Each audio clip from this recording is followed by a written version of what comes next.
بہت برے ہو تم۔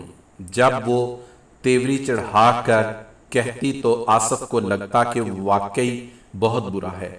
حقیقت میں ایسا نہیں تھا۔ سمیرہ کو جب آصف پر بے تحاشا پیار آتا تو وہ یہی کہتی کہ تم بہت برے ہو۔ دونوں کلاس فیلو تھے۔ جب ساتھ ساتھ چلتے تو ایسا لگتا کہ ایک دوسرے کے لیے ہی بنے ہیں۔ یونیورسٹی میں ساتھ رہتے اور گھر جا کر بھی ایک دوسرے کے رابطے میں رہتے۔ آصف صرف سمیرہ سے محبت ہی نہیں کرتا تھا بلکہ اس کی عزت بھی کرتا تھا۔ سمیرہ بھی اس پر ہر لمحے جان دینے کے لیے تیار رہتی تھی۔ پڑھائی ختم کرنے کے بعد آصف جو اپنے والدین کا اکلوتا تھا، اس نے اپنے والد کا بزنس سنبھال لیا، جو کہ ایک چھوٹا سا امپورٹ ایکسپورٹ کا بزنس کرتے تھے۔ سمیرہ کے کئی رشتے آ رہے تھے مگر وہ کسی رشتے کے لیے حامی نہ بنتی۔ آخر تم چاہتی کیا ہو؟ اس کی بابی رانیہ نے جھنجھلا کر پوچھا۔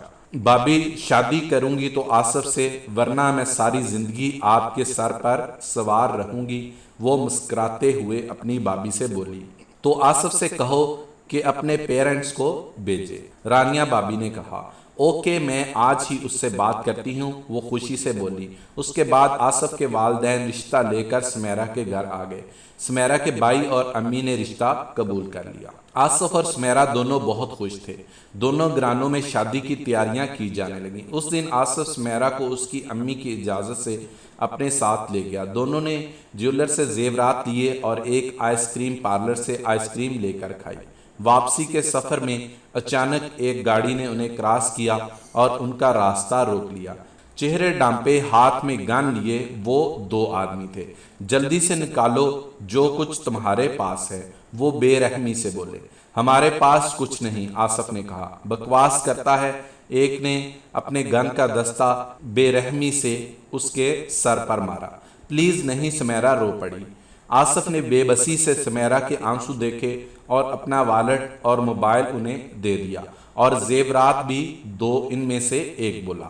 آصف نے زیورات کے باکس پچھلی سیٹ سے نکالے اور اچانک ایک گن والے کے پیٹ پر دے مارے۔